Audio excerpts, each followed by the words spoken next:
On the Creighton side of things, I tweeted this out near, I think, midway through the second half, but I was genuinely blown away that Creighton was still in the game with how poorly they were shooting from three. I thought Texas was playing pretty damn well, and yet it was a 9-point game with Creighton at 1.1 for 20 from 3-point range. Now, Baylor Shireman got hot late, hit three of them in about a 4-minute span to cut it close. But, I mean, looking at Creighton, was this just a case of they didn't make shots? Like, does this swing the pendulum for how you viewed this team at all, either positively or negatively? What do you think, Tio? I think the amount of toughness that they exhibited was the biggest thing that stood out, because even when teams don't make shots, you still have to find ways to be in the game and play ugly. And their ability to do that in such a ruckus environment, it's like really tough. And the fact that they did all those other things, I thought was impressive. Like Baylor Shireman against a bunch of athletes like that are all over the place. They're swarming to the ball. Like he still had 11 boards, and like they're still competing. Kaluma found ways to score. Like the balanced scoring was still there. Trey Alexander was really the only guy that couldn't get on in the scoring column. He went 0 for 8 from the field. This team isn't going to do this more than once. And that's kind of where I'm standing with this team. Like the fact that they're doing all the other things, all the little things, while they're still not making shots. I thought in my mind that that's a mentally tough team. And when you're going into a big environment like that, the biggest thing is you want to hang around and hang around and hang around and give yourself a chance to win at the end with a top 5 team or a top 10 team.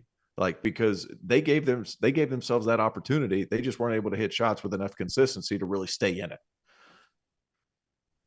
Yeah, I believe just Creighton in general, you're not blowing them out because you're not going to get easy baskets because Kalkbrenner's clogging the paint defensively, right? And so you're still going to have to hit jump shot. And Texas doesn't have like elite firepower. When you think about like Gonzaga with Kispert and Suggs and Timmy and all like it's they can put 101 on you in a heartbeat. Texas doesn't have that to be able to just separate and get away from you. Now defensively, they can make life miserable. But I'm not down on Creighton. I just think as good as they remind when we were at Michigan this year ago, you remember the Indiana team with Zeller and Yogi Ferrell and Christian Wofford and Oladipo. We went to Indiana and it was a 1 versus 3 matchup. We got Trey Burke and Nick Stauskas and Tim Hardaway Jr. and Mitch McGarry. I mean, it was dudes on dudes, and it was a heck of a ball game. The most important guy on the roster that we talked about and we played him was Jordan Hulls. Tough dude. So Baylor Shireman for me is Creighton's Jordan Hulls. It's like they had Cody Zeller, he's a pro. Oladipo, he's a pro. Yogi Ferrell, he's a pro. Don't let Jordan Hulls get going from 3 because then they're hard to catch up with, right? So Creighton with Shireman is similar in my opinion. If he goes over, if he gets hot and hits 6 threes, like John Diebler was the same way at Ohio State when they had Leidy and Buford and Costa Kufis and all. Don't let John Diebler run you for 6 threes. And so sometimes as people look at it, it's like, where are you going to pick your poison? Do we double Kalkbrenner? Do we not? Do we help off? How do we guard Nimbard in the pick and roll? Don't let Baylor Shireman go crazy from 3. Do everything you can to make his life miserable because they don't really have another guy that can go off for 5 or 6 of them.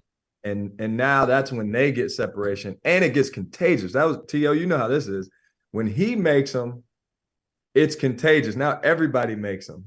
And now they're throwing a party. Yep. Shot making. So I look at them, it's like they're good. That Indiana team was just as good. They got, if you can't contain him, because I don't know what you do with Kalkbrenner. He's just he's just elite size. He's good around the rim. What do you do there? You can kind of help off Alexander and hope they miss a couple shots, but Baylor Shireman huge. Kalkbrenner's huge. People don't realize until you see that dude in person.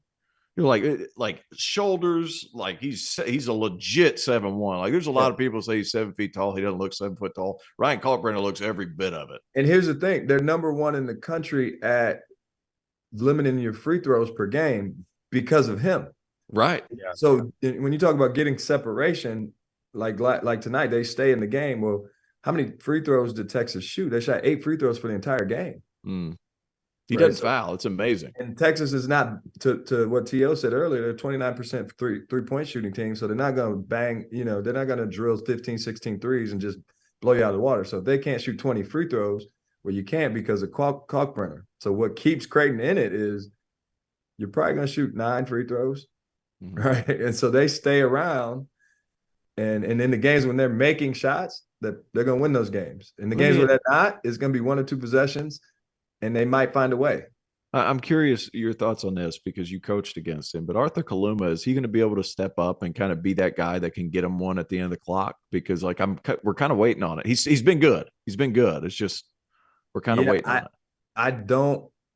So he was my preseason pick for Big East Player of the Year when I did the show with Fanta and Rob, because he was just a matchup problem for us last year. He could post your smalls. He could pull your bigs out. He wasn't shooting the ball at the way I thought he might shoot it coming into this year. He did in the NCAA tournament last year when he went crazy on Kansas, where he really started to shoot it from 3 and be a matchup problem. Do they have a shot clock guy a la Houston has one in Marcus Sasser? Okay. Right.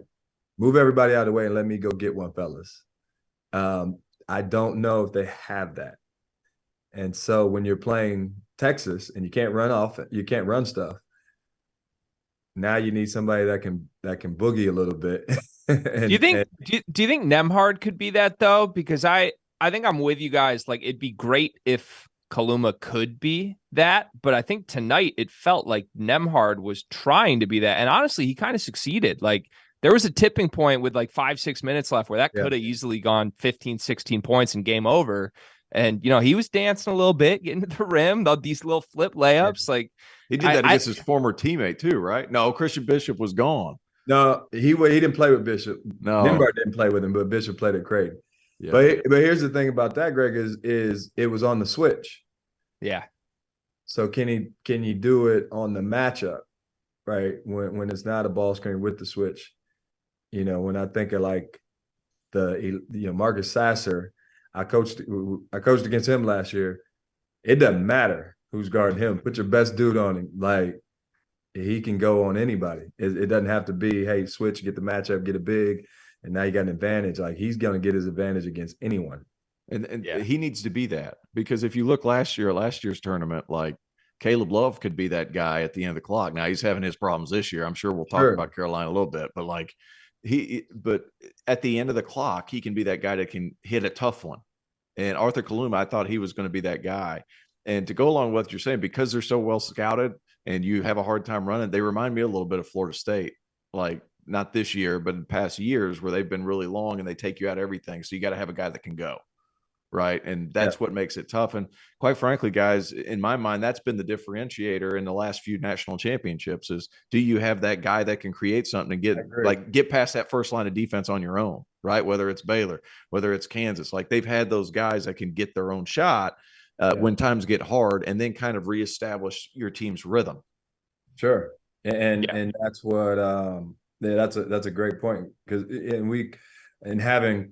unfortunately, however you look at it, we played the Baylor team the year before they won it. We went down there, we were 12-0, played at Baylor, and they had the 3 guards, and it was like Jared Butler and Davion Mitchell wasn't shooting the ball like he did the year they did win it. But it was like, if he starts making jump shots, like, good luck. Right. Because when I think about the best of the best, and we start talking Final Four and national championships, like, what puts the fear of God in the coach on the other bench? Like, do you have, we played Wisconsin when they were Final Four good with Kaminsky and Decker and Bruss. They had so much firepower. It's like, they could overwhelm you, either with a physical matchup like a Zach Edey, or elite skill, like the Wisconsin team or the Villanova team that won at Brunson and Bridges and DiVincenzo and Spellman. And there's so much skill. Like, you don't have anywhere that you can make somebody beat you. They can all beat you. Right.